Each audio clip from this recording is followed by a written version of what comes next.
Aklat ng Mateo Kapitulo 2. Nang ipinanganak nga si Jesus sa Bethlehem ng Judea sa mga karawan ng haring si Herodes, narito ang mga pantas na lalaki ay nagsadating sa Jerusalem mula sa silanganan na nagsisipagsabi,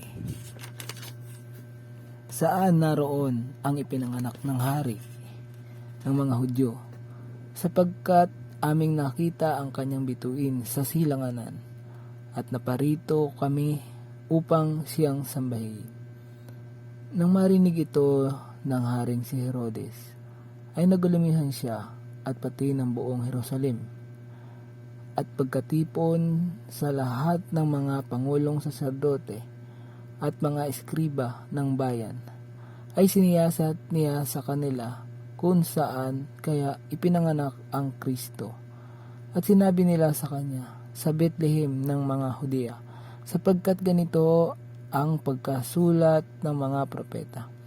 At ikaw, Bethlehem, na lupa ng Huda, sa anumang paraan ay hindi ikaw ang pinakamaliit sa mga pangulong bayan ng Huda, sapagkat mula sa iyo'y lalabas ang isang gobernador na siyang magiging pastor ng aking bayan, Israel. Na magkagayoy tinawag ni Herodes ng lihim ng mga pantas na lalaki at kanyang sinayasat ng buong ingat sa kanila ang panahong isinilang ng bituin. At pinayaon niya sila sa Bethlehem at sinabi, "Kayo'y magsisiparoon at ipagtanong ng buong ingat ng tungkol sa sanggol, at pagkasumpong ninyo sa kanya ay ipagbigay alam ninyo sa akin upang ako na may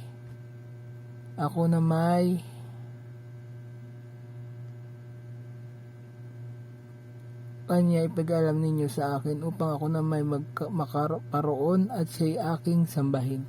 At sila, pagkarinig sa hari, ay nagsiyaon ng kanilang lakad at narito ang bituing kanilang nakita sa silanganan ay nanguna sa kanila hanggang sa sumapit at tumigil sa tapat ng kinaroroonan ng sanggol. At nang makita nila ang bituin, ay magagalak sila ng di kawasang galak. At nagsipasok sila sa bahay at nangakita nila ang sanggol na kasama ng kanyang inang si Maria, at nagpatera pa sila at nagsisamba sa kanya. At pagkabukas nila sa kanilang mga kayamanan, ay inihandog nila sa kanya ang mga alay na ginto at kamangyan at mira. At palibhas ay pinagsabihan sila ng Diyos sa panaginip na huwag silang mangagbalik kay Herodes, ay nangagsiuwi sila sa kanilang sariling lupain sa ibang daan. Nang mga kaalis nga sila, narito ang isang anghel ng Panginoon ay napakita kay Jose sa panaginip na nagsasabi, "Magbangon ka at dalhin mo ang sanggol at ang kanyang ina at tumakas ka hanggang sa Ehipto, at doon dumaon ka hanggang sa sabihin ko sa iyo, sapagkat hahanapin ni Herodes ang sanggol upang siya'y puksain."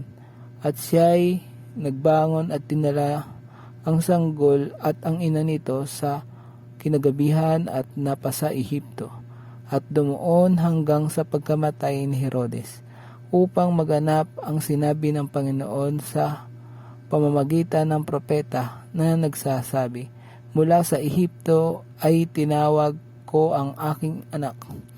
Nang magkagayon, nang mapansin ni Herodes na siya'y pinaglaruan ng mga pantas na lalaki, ay nagalit na mainam at nagutos at ipinapatay ang lahat ng mga sanggol na lalaki na nangasa Bethlehem at sa buong palibot-libot noon, mula sa gulang na 2 taon hanggang sa pababa, alinsunod sa panahon ng kanyang maingat na pagkasiyasat sa mga pantas na lalaki. Na magkagayoy, naganap ang sinalita sa pamamagitan ng propeta Jeremias na nagsasabi, "Isang tinig ay narinig sa Rama, pananangis at kalagim-lagim na iyak.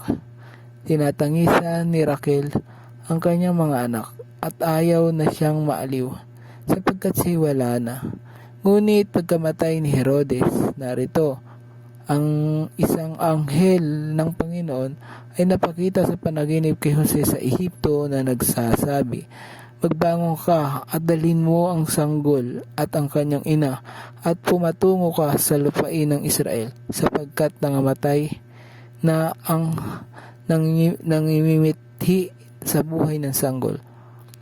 At nagbangon siya at dinala ang sanggol at ang kanyang ina at pumatungo sa lupa ng Israel. Datapwat nang mabalitaan niya na si Arkelao ang nagahari sa Judea na kahalili ng kanyang amang si Herodes, ay natakot siyang pumatungo roon at palibasay pinagsabihan ng Diyos sa panaginip ay napatungo siya sa mga sakop ng Galilea at siya'y dumating at tumahan sa isang bayang tinatawag na Nazaret upang maganap ang mga sinalita ng mga propeta na siya'y tatawaging Nazareno. Salamat po sa Diyos.